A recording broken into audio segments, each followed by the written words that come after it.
Se você estuda, mas esquece rápido, realmente você tem um problema. Mas isso não é culpa sua. A verdade é que você não aprendeu a forma como o seu cérebro grava as informações. E é por isso que eu estou fazendo esse vídeo hoje, para te ajudar a como você pode melhorar os seus hábitos de estudo para que você não esqueça. E o melhor, algo que você consegue aplicar agora mesmo. Então vamos para o vídeo. Como estudar e não esquecer, um passo a passo prático e rápido para você colocar isso em prática já hoje. Primeira dica que eu tenho para você: quebre em microblocos. Então, quando eu estava começando a estudar sobre neurociência, que foi uma das minhas pós-graduações, eu percebi o seguinte: eu percebia que eu tentava ficar muito tempo estudando e aquilo começava a me corroer. Ou seja, a partir de um certo ponto, eu já não estava conseguindo mais gravar as informações do jeito certo. Então, eu estava ali mais ficando com minha mente no modo automático, tentando estudar, tentando ler, tentando entender. E a neurociência tem muitos conceitos profundos que são difíceis de entender. Então, eu ficava grandes blocos de tempo, o meu cérebro já estava cansado e eu não conseguia focar naquele assunto. Então, era como se meu estudo eu estivesse despendendo muita energia, me cansando muito e eu não estava conseguindo aprender. Então, a primeira dica que eu tenho para você é quebrar em microblocos. O que são microblocos?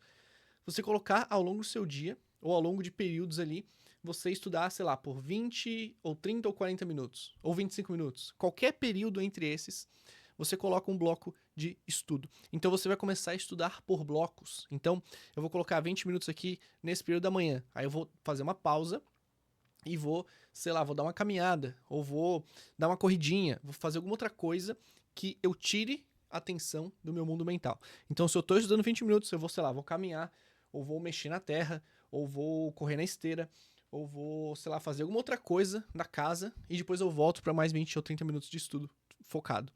Isso vai te trazer foco, isso vai te trazer mais capacidade de reter aquilo que você está estudando. Então, quando você pega esse bloco, e é importante que esse microbloco ele seja foco total em um assunto, tá? Então, qual que é o assunto que eu preciso estudar agora? Então, por exemplo, eu estava lá estudando neurociência, então eu falava, agora eu vou estudar só sobre aprendizado. Então, eu estudava sobre aprendizado. Então, eu vou focar só nisso. Então, eu vou focar, pegar esse conteúdo de aprendizado, que é um macro, e o que eu vou estudar exatamente dentro disso? Eu vou estudar sobre a curva de esquecimento, por exemplo. Então, eu vou estudar só isso. Então, eu foco total em um assunto nesses 20 minutos. Isso vai fazer com que você retenha mais, isso vai fazer com que o seu cérebro saiba o que ele tem que focar naquele momento, e você consegue ter muito mais resultado estudando dessa forma em microblocos. Segundo ponto, recuperação ativa. Não releia, se teste. Então, quando você estudou algum material, vamos imaginar que eu li esse livro aqui, né? Vamos imaginar que eu peguei esse livro para ler e eu quero gravar o que está escrito nele, beleza. Então, eu aqui li um capítulo, por exemplo. Então, eu vou lá, li o capítulo, aí eu fecho o livro e falo, o que eu estudei exatamente nesse capítulo? Então, vamos dar um exemplo aqui. Eu vou abrir um capítulo qualquer aqui e vamos ver se eu me lembro o que eu estudei nesse capítulo. Então, por exemplo, aqui, o hábito de alta performance número 1 é procurar clareza. Então eu vou lá, li ali o primeiro capítulo, fechei. O que esse capítulo me falou?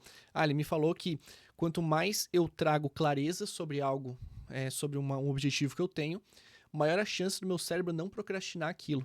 Maior a chance de eu colocar em prática, porque quando está muito subjetivo um objetivo meu, o meu cérebro tem que gastar muita energia para criar uma imagem mental sobre aquele objetivo. Então quando eu defino de forma bem clara, o meu cérebro, ele vai enxergar o prazer de conquistar aquilo, porque é algo que eu desejo, ele vai liberar dopamina, ele vai tender a procrastinar menos, porque já está bem claro o passo a passo que eu tenho que fazer de como chegar lá, então isso vai aumentar minha clareza e aumentar minha chance de realizar aquilo. Pronto, então eu gravei aquele capítulo. Então se você pode até falar em voz alta, é uma coisa também legal, quando você fala em voz alta, você está ativando outras partes do seu cérebro de gravação daquele conteúdo. Então se você só estuda, você só leu, você está ali lendo, você grava tanto por cento.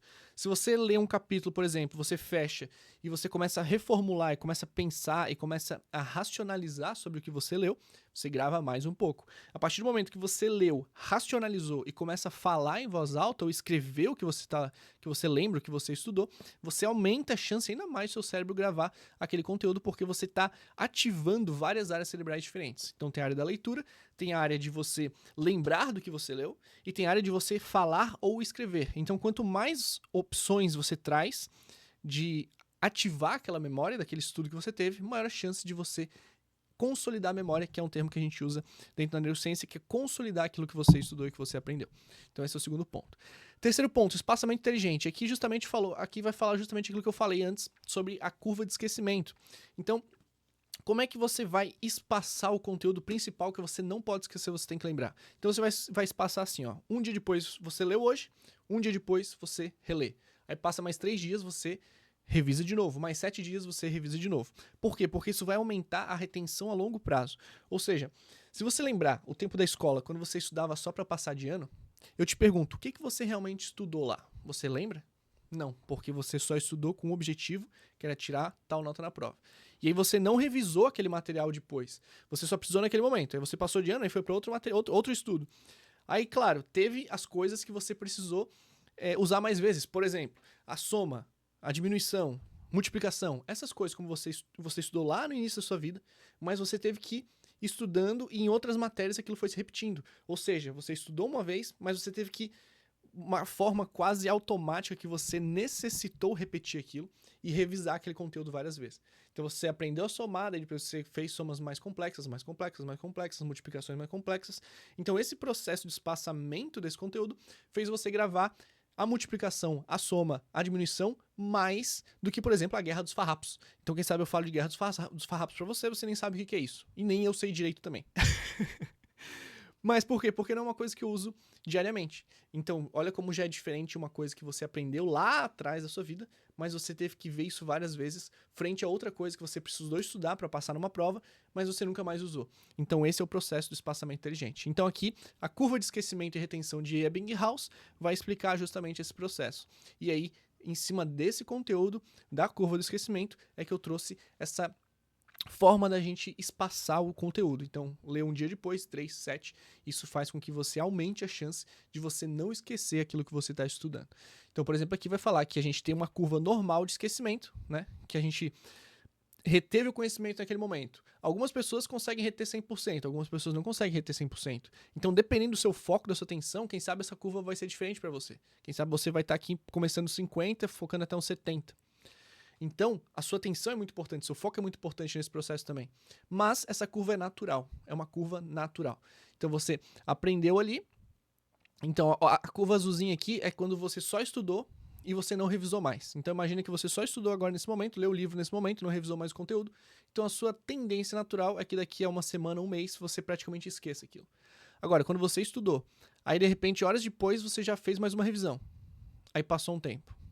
Aí imagina que você começou a estudar, aí você estudou, fez uma revisão, aí começou a esquecer, de repente você fez mais uma revisão. Aí você lembrou de novo.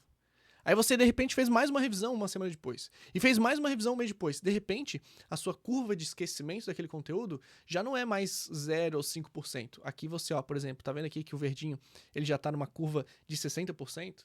Então, você fez várias revisões, a sua tendência natural é que você vai ter cerca de 50% a 60% no conteúdo se você fizer, por exemplo, 3 revisões ativas sobre aquele conteúdo em si. Então é muito importante você perceber isso e você fazer essas revisões, esses espaçamentos inteligentes. Entender o seu cérebro, que ele tem uma retenção específica, que ele tem uma curva de esquecimento específico também. Então a gente precisa criar estratégias para que essa curva seja diminuída. Quarto ponto, associação e visualização. Isso aqui é muito importante, isso aqui vai falar justamente sobre várias estratégias de retenção, que é a associação e visualização. Então, quanto mais você consegue criar imagens mentais sobre alguma coisa, mais a tendência de você gravar aquele conteúdo. Então, por exemplo, quando você está ali estudando história, por exemplo, se você consegue criar uma imagem mental de tudo aquilo que está acontecendo, a sua tendência é gravar mais. Então, se você está estudando material que você consegue ver um vídeo, por exemplo, no YouTube que conta história, que conta aquela história com imagens, com vídeos e tudo mais, a sua tendência é você conseguir gravar melhor. Então, quanto mais você consegue transformar o conteúdo que você tá fazendo em histórias, metáforas ou analogias, mais a sua chance de ganhar. A sua chance de gravar, quer dizer. Então, por exemplo, imagina lá quando você estava na escola, não sei se você teve alguma musiquinha que ajudava você a gravar conteúdos. Eu matava muito a aula para jogar futebol, então não lembro muitas dessas musiquinhas. Mas as musiquinhas também são muito poderosas, porque você vai ali, canta uma música, sei lá, a música da matemática, a música do português. Isso te ajuda a gravar esses materiais. Então, quanto mais você consegue transformar aquele conteúdo em história, em música, em metáfora, em analogia, mais vai ser tranquilo você aprender alguma coisa. Por exemplo, eu lembro da história de Sísifo. A história de Sísifo, se você não conhece, vem da mitologia grega, que é a história de um rapaz que ele enganou todo mundo, enganou até os deuses, e ele foi meio que condenado pro resto da eternidade a subir, a empurrar uma pedra para cima de uma montanha. Só que cada vez que ele estava chegando perto do topo da montanha, a pedra rolava e ele era obrigado a subir aquela pedra de novo.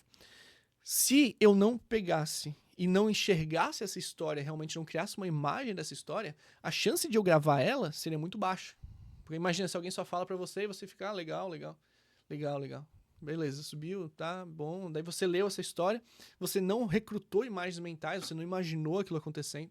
Então eu lembro que quando eu tava estudando essa história, que é uma história que eu uso muito nos meus treinamentos, eu ouvi essa história primeiro, não gravei ela. Aí depois eu procurei no YouTube, tinha uma animação da história. Eu falei, pô, que legal. Aí de repente eu comecei a me imaginar como esse cara, porque eu me identificava justamente por estar tentando várias coisas na vida e não dava certo, tentava, não dava certo, e eu comecei a me imaginar lá. Eu falei, pô, exato, cara, eu sou esse cara que ali fica empurrando pra cima da montanha e cai de novo. Então esse processo de eu criar várias imagens mentais, criar histórias, analogias, me fez gravar essa história melhor. Então quanto mais visual, mais a chance de você gravar o conteúdo que você está estudando. Outro ponto muito legal que eu nunca vi alguém falar sobre isso aqui, mas é muito poderoso, é você entender que a sua emoção, ela é criada por movimento. Então, emoção, quando a gente vai estudar a origem da palavra, ela significa emovere do latim. Então, te mover para algo. A emoção ela serve para te mover. Então, se a emoção serve para te mover, se você cria movimento, você também está atuando na sua emoção. Então, antes de você estudar, o que eu sugiro? Dê uma caminhada, alonga, pula por 2 minutos. Então, você tem pessoas que usam aqueles trampolinzinhos, sabe? Aquelas camas elásticas assim de apartamento. Você consegue ficar pulando 2 minutos e você vai pro estudo. Você vai ver que a sua tendência de retenção vai aumentar, porque você está gerando dopamina no seu cérebro, você está gerando neurotransmissores do bem-estar, serotonina também, e endorfina. Então você está produzindo vários neurotransmissores que vão te ajudar a reter mais o que você vai estudar depois. Então é por isso que é tão importante a corrida, é tão importante a musculação, é tão importante algum esporte, porque você aumenta a sua capacidade de reter conhecimento com o movimento. Então o movimento, ele ajuda a reter conhecimento. Então, quando você faz isso, também aproveite e dê uma caminhada, faça um alongamento, faça um yoga, que é muito legal também, faça um pulo por 2 minutos, nem que você não tenha a cama elástica, sei lá, pula numa corda ou só fica pulando mesmo, indiferente. Entre em movimento antes de você estudar, que você vai ver que você vai aumentar a sua chance de reter aquele conhecimento também. E o que eu sempre digo por último, tenha um motivo claro para estudar. Quanto mais claro for o seu objetivo de estudar, mais vai gerar dopamina. Então eu lembro quando eu tinha um livro de neurociência que era muito denso e me incomodava estudar aquilo lá porque era muito profundo e era difícil. E aí eu lembro que eu fechava o livro, então vou dar um exemplo, que é esse livro aqui, né? Eu fechava aquele livro e eu botava a mão em cima assim, claro, isso aqui é só uma metáfora, não que tenha alguma coisa sobrenatural em fazer isso, mas eu botava a mão em cima do livro, fechava os olhos e me imaginava falando sobre aqueles conteúdos que eu tava aprendendo ali. E eu imaginava as pessoas falando, caramba, o Ângelo estuda, o Ângelo sabe o que ele tá falando. E eu imaginava eu fazendo os cursos, gravando meus materiais, gravando minhas aulas. E eu lembro que eu olhava, eu ficava me imaginando fazendo aquilo assim. E aí quando eu abri os olhos, o meu cérebro ele já estava literalmente molhado de tanta dopamina. E eu ficava motivado a justamente estudar porque eu queria fazer aquilo acontecer o mais rápido possível.